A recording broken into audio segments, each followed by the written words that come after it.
রবিবার 29শে মার্চ বিকেলে Rajarhat new town.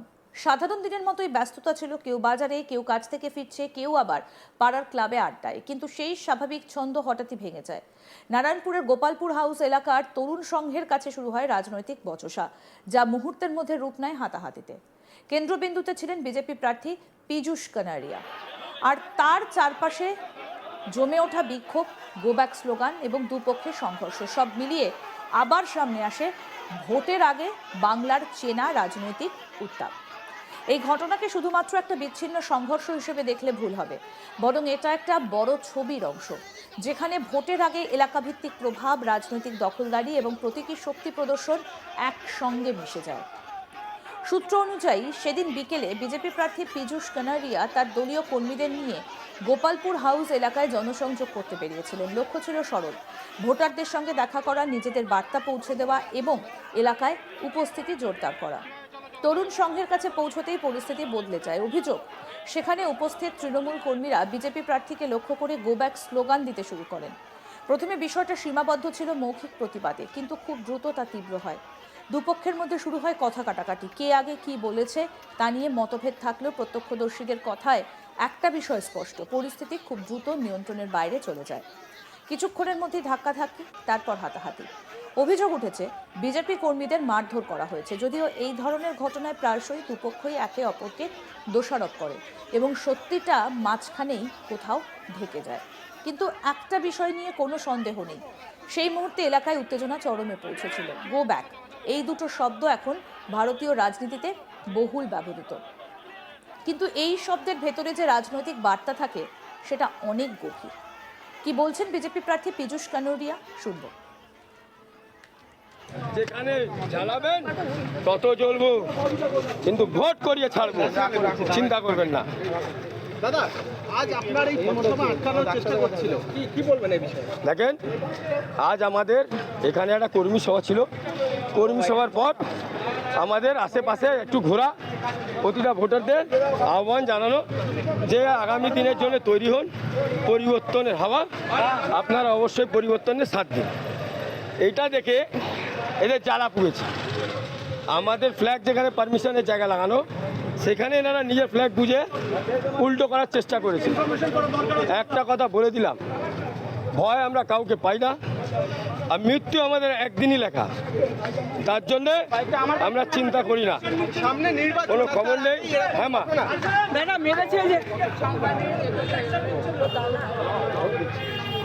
তো এই যে এইভাবে কিছু নিজের পেটুয়াকে দিয়ে আমাদের আটকা দেবে, হতে পারে না। এবার শোনাবো এক তৃণমূল কর্মী, তার কি বক্তব্য। এত কিছু ঝামেলা করলেন, এর কারণটা কি একটুখানি বলবেন? আমরা 5 বছর ধরে বিজেপির কোনো কর্মকর্তা আমাদের এখানে দেখি না। একজন কি দুজন আছে, তার পরিবর্তে আজকে দল বেঁধে এলাকায় ঢুকে ফ্ল্যাগ লাগানোর জন্য দল বেঁধে ঢুকতে হবে। বাড়ি বাড়ি যে বাড়ির অমত থাকতে তাদের দেয়ালে ফ্ল্যাগ লাগাতে হবে। আমাদের কাছের মানুষ তাপস্বরী সারা রাত ডাকে জাগলে পাখি পায়, তার পরিবর্তে বিজেপি প্রার্থী এসে আমাদের বাড়ি বাড়ি বারণ করছে। তা জোর করে ফ্ল্যাগ গুজছে এবং জোর করে মহিলারা থাকতো, মহিলাদের দিয়ে সামনে দিয়ে আমাদের মহিলাদের উপরও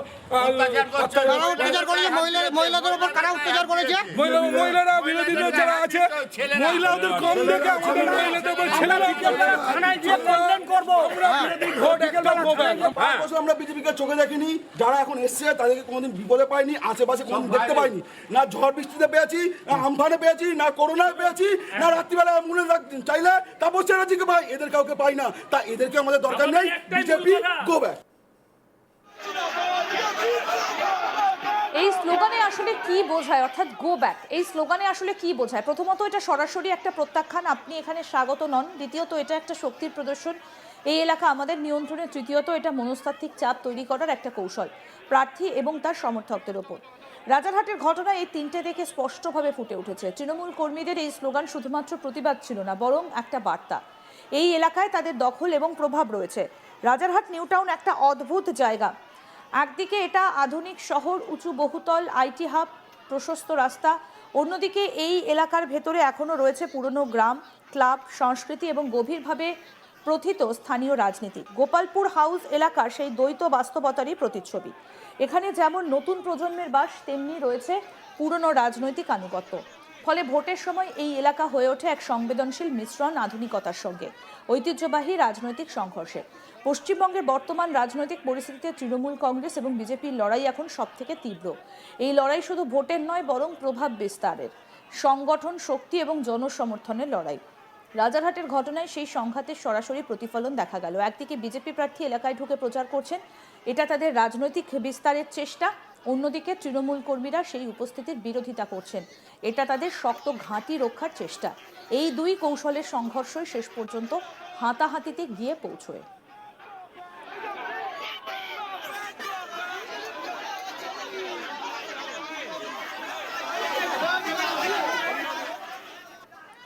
আমাদের প্রতিনিধি অরিন্দম কি প্রতিবেদন তুলে ধরেছেন, আসুন দেখি। রাজারহাটে বিজেপির ভোট প্রচারকে কেন্দ্র করে উত্তপ্ত পরিস্থিতি, তৃণমূল এবং বিজেপি সমর্থকদের মধ্যে হাতাহাতি। ঘটনা রবিবার বিকেলে রাজারহাট নিউ টাউনের বিজেপি প্রার্থী পীযূষ কানোরিয়া তিনি প্রচারে বেরোন এবং প্রচার করার সময় তিনি তার দলীয় সমর্থকদের নিয়ে প্রচার করছিলেন, পায়ে হেঁটে প্রচার করছিলেন। তরুণ সংঘ ক্লাবের কাছাকাছি যখন তিনি প্রচারের সময় আসেন, অভিযোগ যে সেই সময় পাশে দাঁড়িয়ে থাকা তৃণমূল সমর্থকরা এবং তৃণমূলের মহিলা সমর্থকরা তারা কিন্তু মন্তব্য করতে থাকেন এবং গো ব্যাক স্লোগান দিতে থাকেন। এই গো ব্যাক স্লোগান দেওয়ার পরেই পীযূষ কানোরিয়ার সঙ্গে যারা বিজেপি কর্মী সমর্থকরা ছিলেন তারা উত্তেজিত হয়ে ওঠে এবং তৃণমূল কর্মী সমর্থকদের সঙ্গে তাদের উত্তপ্ত বাক্য বিনিময় শুরু হয়। উত্তপ্ত বাক্য বিনিময় শুরু হওয়ার পরে পরিস্থিতি ক্রমশ উত্তেজিত হয়ে ওঠে। পীযূষ কানোরিয়া সেই ঘটনাস্থলে ছিলেন, তিনি নিজে পরিস্থিতি সামলানোর চেষ্টা করছিলেন, তবে পরিস্থিতি ক্রমশ উত্তেজিত হয়ে উঠতে থাকে এবং পরিস্থিতি এতটাই উত্তেজিত হয়ে ওঠে যে তৃণমূল কর্মী সমর্থক এবং বিজেপি কর্মী সমর্থকদের মধ্যে হাতাহাতির পর্যায়ে পৌঁছে যায়। পরিস্থিতি ক্রমশ উত্তপ্ত হয়, তবে পীযূষ কানোরিয়া নিজে সেই ঘটনাস্থলে ছিলেন, তিনি পরিস্থিতি সামাল দেন এবং তারপর সেখান থেকে বিজেপি কর্মী সমর্থকরা পীযূষ কানোরিয়াকে নিয়ে সেখান থেকে বেরিয়ে যায়। তারা তাদের যে প্রচারের জায়গা সেখানে তারা প্রচার করতে চলে যান। তবে এদিনের এই যে ঘটনা, এই ঘটনায় কিন্তু বিজেপি বা পীযূষ কানোরিয়ার যে পক্ষ থেকে বিজেপিদের পক্ষ থেকে কর্মী সমর্থক তাদের পক্ষ থেকে বলা হচ্ছে যে তৃণমূল যারা সেখানে ছিল তারা কিন্তু ইচ্ছাকৃতভাবে এই তাদের যে প্রচার সেই প্রচারে ব্যাঘাত ঘটানোর চেষ্টা করছিল বা তৃণমূলের যারা কর্মী সমর্থক তারা ইচ্ছাকৃতভাবেই কিন্তু কটূক্তি করেছিল বিজেপি যারা সেখানে উপস্থিত ছিল, অর্থাৎ বিজেপি কর্মী সমর্থক যারা সেখান দিয়ে প্রচারে যাচ্ছিল বা তাদের প্রার্থী পীযূষ কানোরিয়া তার উদ্দেশ্যে, এবং তারপরেই কিন্তু তারা উত্তেজিত হয়ে ওঠে এবং পরিস্থিতি এতটাই উত্তেজিত হয়ে ওঠে যে উভয় পক্ষের মধ্যে হাতাহাতি শুরু হয়ে যায়। তবে পরিস্থিতি কিন্তু খুব একটা বেশি দূর এগোয়নি, কারণ পীযূষ কানোরিয়া নিজে প্রার্থী রাজারহাট নিউ টাউনের বিজেপি, তিনি ঘটনাস্থলে উপস্থিত থেকে কিন্তু পুরো পরিস্থিতিটাকে সামলে নিয়েছিলেন এবং তারপর তারা তাদের রবিবার শুরু যে প্রচার, অর্থাৎ পায়ে হেঁটে যে প্রচার কর্মসূচি তারা করছিলেন সেই প্রচারে তারাই বেরিয়ে পড়ে এবং তৃণমূল কর্মী সমর্থক যারা সেখানে ছিলেন তারা কিন্তু সেখান থেকে